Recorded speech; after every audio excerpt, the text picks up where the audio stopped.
3 लाख की उधारी में चली थी गोली, लगातार बढ़ रहा था सूद, प्लान बनाकर मारी गोली। बहेड़ी पुलिस ने 4 आरोपी को दबोचा। दिल्ली का अपराधी भी साजिश में है शामिल।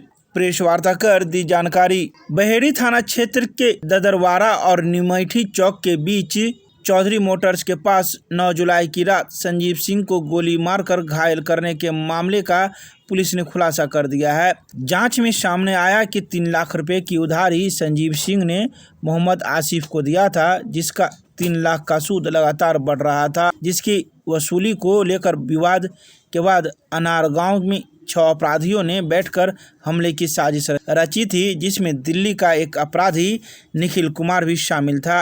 एसएसपी के निर्देश पर गठित विशेष जांच दल ने इस मामले में शामिल 6 नामजद आरोपितों में से 4 मोहम्मद आसिफ, अनमोल कुमार, सोलित मंडल और मानस कुमार को गिरफ्तार कर लिया है। पुलिस ने इनके पास से इस्तेमाल की गई 2 मोटरसाइकिल और 5 मोबाइल फ़ोन बरामद किए हैं। फरार 2 अन्य आरोपितों समेत मामले में शामिल अन्य अपराधियों की गिरफ्तारी के लिए लगातार छापेमारी की जा रही है। तो वहीं इन सभी बातों की जानकारी बेनीपुर एसडीपीओ वासुकीनाथ ने प्रेस वार्ता कर मीडिया को प्रदान की। आइए सीधे सुनाते हैं क्या कुछ कहते हैं बेनीपुर एसडीपीओ वासुकीनाथ झा मीडिया को। घटना को कारित कर सकते हैं। तो एक नाम था आसिफ का, दूसरा नाम था लोहित मंडल, तीसरा नाम था अनमोल का। और उन लोगों का जब हम लोग रिलेशनशिप आपस में इस्टेब्लिश कर रहे थे तो उसमें एक नाम निखिल का आ रहा था।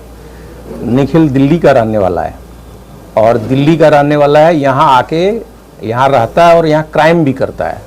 तो ये हम लोगों के लिए बड़ा चैलेंजिंग था कि इसमें यहाँ के लोकल लोग भी थे और बाहर के लोग भी शामिल थे।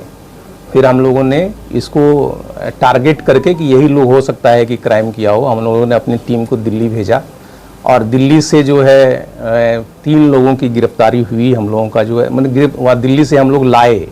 एक्चुअली हम लोगों को तो अभी तक पता नहीं था कि ये लोग उसमें शामिल हैं या नहीं है। ला करके जब हम लोगों ने अपना जो हम लोगों के पास है यहाँ इंटेलिजेंस था, हम लोगों के पास जो साक्ष्य था वो साक्ष्य को सामने रख करके जब हम लोगों ने इन लोगों से पूछताछ किया तो इन लोगों ने स्वीकार किया कि हाँ, हम इन लोग इस घटना को अंजाम दिए हैं। इस घटना को अंजाम देने के लिए इन लोगों ने एक मीटिंग की थी। घटना से पहले वह मीटिंग की थी अनार गांव में। अनार गांव में जाके इन लोगों ने एक मीटिंग की थी और अनार गांव में मीटिंग के बाद ये तय हुआ था कि वो चंदन पट्टी आता है और यहाँ से जब लौट रहा होगा तो हम लोग उसको अटेम्प्ट लेंगे मारने का। और उसी रणनीति के अनुसार इन लोग जो है वहाँ से जब ये चंदन पट्टी से लौट रहे थे तो इनको रेकी किया और 2 मोटरसाइकिल था, एक अपाचे लाल रंग का था, एक ब्लू कलर का साइन मोटरसाइकिल था जिसपे 5 लोग इन लोग सवार थे। 5 लोग जो है इनको फॉलो करते हुए आया। जो घटनास्थल आप लोग देख रहे हैं वहाँ जब सुनसान में आया तो इसकी गाड़ी को आगे से रोक करके इसकी गाड़ी का चाबी निकाल करके इसको गोली मार दिया। घटना क्यों हुई ये अब प्रश्न था कि घटना आखिर क्यों हुआ। इस संबंध में हम लोग छानबीन किए। चूँकि वादी या जख्मी इस संबंध में हम लोगों को कुछ भी बताने से परहेज कर रहा है या बता नहीं रहा है, जानते हुए चूँकि जिन लोगों के साथ वादी भी चंदन पट्टी जाते हैं और ये लोग वहाँ रहते हैं तो ज़रूर आमने सामने कभी न कभी हुआ होगा, जिसमें आसिफ के साथ उसका लेन देन का भी बात था।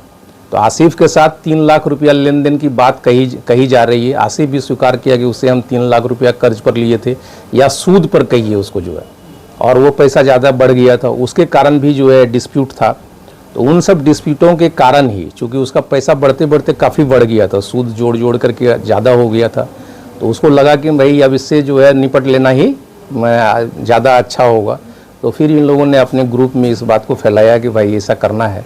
तो सभी लोग एग्री कर गए और एग्री करने के बाद घटना को अंजाम दे दिया।